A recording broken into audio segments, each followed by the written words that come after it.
It's a good instrument. It is. It's just $2,500 more than this other instrument that is also a good instrument. Exactly. Yeah, okay. The oboe, I feel it was like, this is why you need to buy this one as opposed to this one. This one is just like, price tag, mic drop.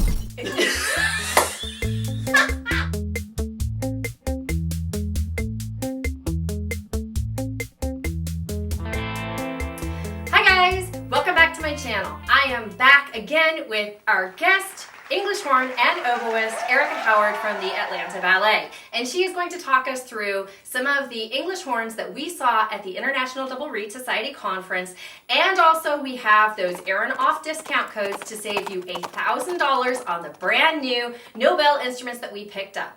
Now, we're going to talk you through the Nobel English horns as well as a comparison to some of the other intermediate English horns that are on the market, so that you can see a price-cost comparison as well as a sound cost comparison, so that you can make the decision that is best for you. Because prior to finding these Nobel English horns, finding an English horn for under $4,000, it was impossible. So we are excited to share these instruments with you and also, give you the feedback about what is also available on the market so you make the best decision for you. Okay, so the two instruments that were previously on the market were the Fox 555, which is an all-plastic instrument. All of the instruments that we're talking about in this video are good quality instruments. It's mostly comes down to the price point in this case. The Fox 555 is $1,500 to $2,500 more than the Nobel instruments. And the Nobel are a wood composite on top of that, even at that price point.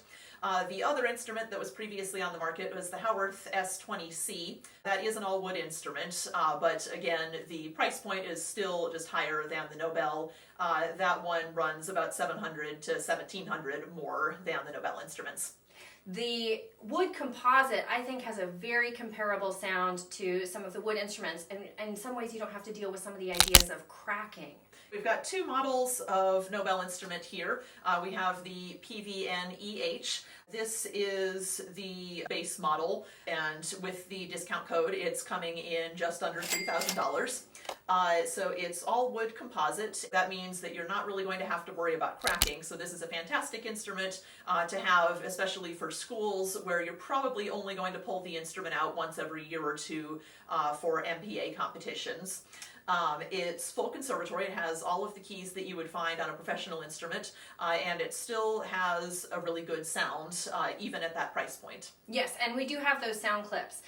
The other thing that I really enjoyed about this instrument was that it has such a warm depth in it, and that it comes with two vocals, not to mention a full case and swabs. So it does come with accessories to go with it. It's not like you buy the instrument and you have to buy vocals separately. Yes, and the vocals, in case you're not familiar, the two different ones are different lengths, and that's just going to adjust the pitch some, so that way, regardless of what sort of reed you're playing on, or where you got it from, if it's not perfectly in tune on one vocal, it'll probably work better with the other one, so that gives you some flexibility there. The other model that we've got here is a Nobel PVN-EHH. This is the deluxe model.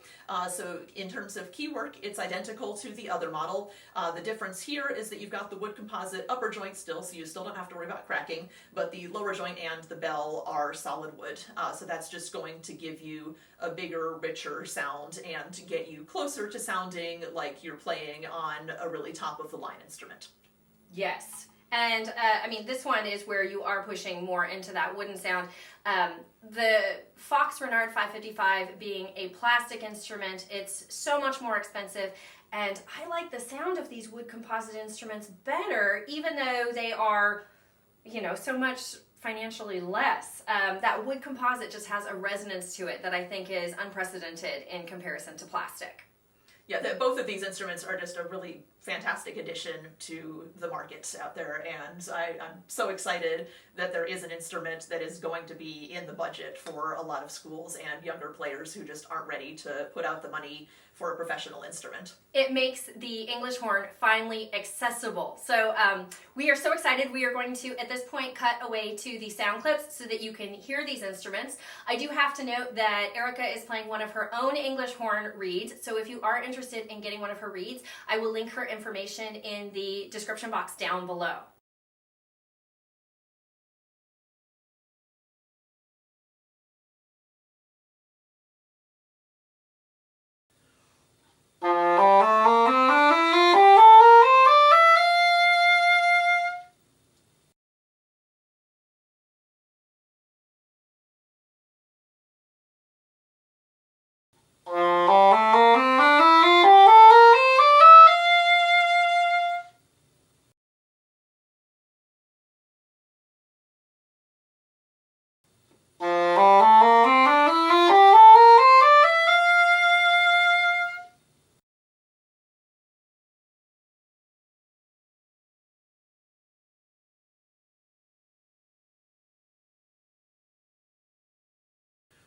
Okay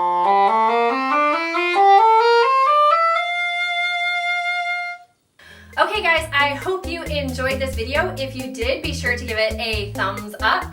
If you want to keep up on all of my adventures, there's always Snapchat, Instagram, Twitter, and Facebook. And if you want to make sure you don't miss any future videos, be sure to click that subscribe button. Thank you, Erica, for joining me, and I think she will be joining me on future videos. So, keep that in mind too about that subscribing. We will see you guys next time. Bye!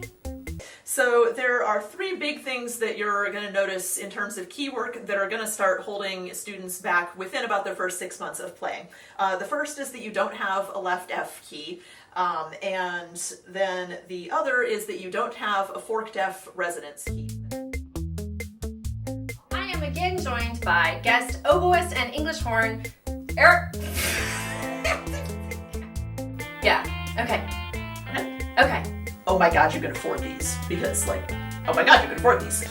And then it's finished and Coco goes. So do we want to be holding instruments? Yeah, might as well. Parallel looks good. That way, because it's different than baseball the... bat.